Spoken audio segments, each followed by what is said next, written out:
রাস্তাটা একদম সম্পূর্ণ খুব দরকারি রাস্তা, অথচ এই রাস্তারই এই অবস্থা। কুমারগঞ্জ ব্লকের ব্রিজ থেকে নেমে কুমারগঞ্জ থানা যাবার রাস্তাটির বেহাল দশা। সংস্কারের অভাবে মৃত্যু ফাঁদে পরিণত হয়েছে এই গুরুত্বপূর্ণ রাস্তাটি। এই রাস্তার মাধ্যমে কুমারগঞ্জ থানা, কুমারগঞ্জ হাই স্কুল, কুমারগঞ্জ কালীবাড়ি বাজার, কুরাহা, 10 মাইল, মাঝিয়ান একাধিক গ্রামের বাসিন্দারা নিত্য প্রয়োজনীয় কাজে সবসময় ব্যবহৃত হয় এই রাস্তাটি। মিলন মন্দিরে নার্সারি, প্রাথমিক ও মাধ্যমিক স্কুল ও কলেজের ছাত্রছাত্রীরা এই রাস্তায় যাতায়াতের ফলে সমস্যার সম্মুখীন হচ্ছেন। পাশাপাশি রোগীদের বড়হার এবং বালুরঘাট হাসপাতালে নিয়ে যেতে ব্যাপক সমস্যার সম্মুখীন হচ্ছেন স্থানীয় বাসিন্দারা। কিছুদিন আগে নামমাত্র রাস্তা সারাইয়ের কাজ হলেও তা সম্পূর্ণরূপে আশানুরূপ না হওয়ায় ক্ষোভে ফেটে পড়েছেন স্থানীয় বাসিন্দারা। ড্রেন না থাকায় রাস্তাটিতে জল জমেই থাকে, একটু বৃষ্টি হলেই। সবসময় ব্যবহৃত হয় এই রাস্তাটি। ব্রিজ থেকে যানবাহন নিয়ে নিচে নামতে গেলে এই রাস্তাটির দরকার।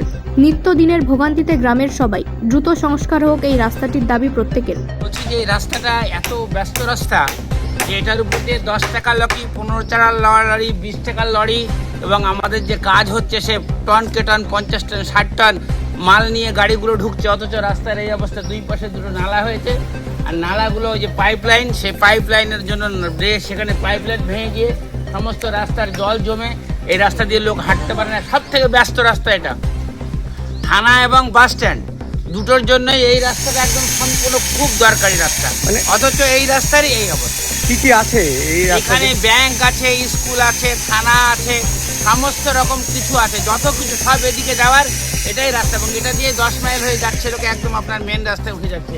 এবং এই রাস্তার এমন দুরবস্থায়, দুপাশে দুটো খাল, এতটুকু চওড়া রাস্তা, এইটুক রাস্তার মধ্যে এই রাস্তাটা কমসে কম বড় এবং কংক্রিট হওয়া উচিত। কারণ 18 টন, 20 টন, 50 টন অব্দি মাল এই রাস্তা দিয়ে যাচ্ছে, যাকে বলা যাচ্ছে না। কার সাথে ঝগড়া করবো, কাকে জানাবো? জানানোর কোনো রাস্তা নেই। দেখুন কিভাবে জল জমে আছে সমস্ত বাচ্চা। আপনাদের দাবিটা কি? আমাদের দাবি হচ্ছে রাস্তাটা ভালো হোক, চওড়া হোক, এবং রাস্তাটা যেন উঁচু হয়, তাহলে এই যে জল যাতে না হয়। পাশে ড্রেনও হোক। ড্রেন তো হওয়ার জন্য অনেকবার এসছে, রাস্তা কেউ ছাড়ছে না। ড্রেন কি করে হবে? আমাদেরই দোষ বলতে হবে। তবু রাস্তাটা যেতে। আমার নাম স্বপন চ্যাটার্জি, কুমারগঞ্জ ঠাকুরবাড়ি যে বাড়িটা দেখছি এটাই আমার বাড়ি, এবং এখানে আমরা দীর্ঘদিনের স্থায়ী 1957 সাল থেকে আমরা এখানটায় আছি। কিন্তু দেখুন কীভাবে এখান থেকে গাড়ি ঘোড়া রাস্তা সব সময়ের জন্য ব্যস্ত, কিন্তু কাউকে বলার কোনো কিছু না। এমনকি এখানে একটা বাম্পার দেওয়া উচিত। এই টার্নিংয়ের জন্য এখানটায় কতবার যে অ্যাক্সিডেন্ট হয়েছে তার কোনো ঠিক নেই। কীভাবে যে স্কুল যাচ্ছে, বাচ্চারা যাচ্ছে, মোটরসাইকেল এত জোরে আসে, কাউকে আটকানো যায় না। কাকে বলবেন, কি বলবেন, কাউকে বলে কোনো সুরাহা হচ্ছে না। একটা বাম্পার যে দিতে হবে, এ বলছে ও জানে, ও বলছে ও জানে, কেউ একটা বাম্পার পর্যন্ত দেয় না। যার জন্য অ্যাক্সিডেন্ট যে কতবার হয়েছে আমাদের থানার লোকেরা সব সময় জানে। গাড়ি অ্যাক্সিডেন্ট, বাচ্চা অ্যাক্সিডেন্ট, স্কুল মাস্টারমশাই অ্যাক্সিডেন্ট, সবগুলো এখানটা হয়ে গেছে। ধন্যবাদ। ব্যুরো রিপোর্ট, রাষ্ট্রীয় প্রসার বাংলা।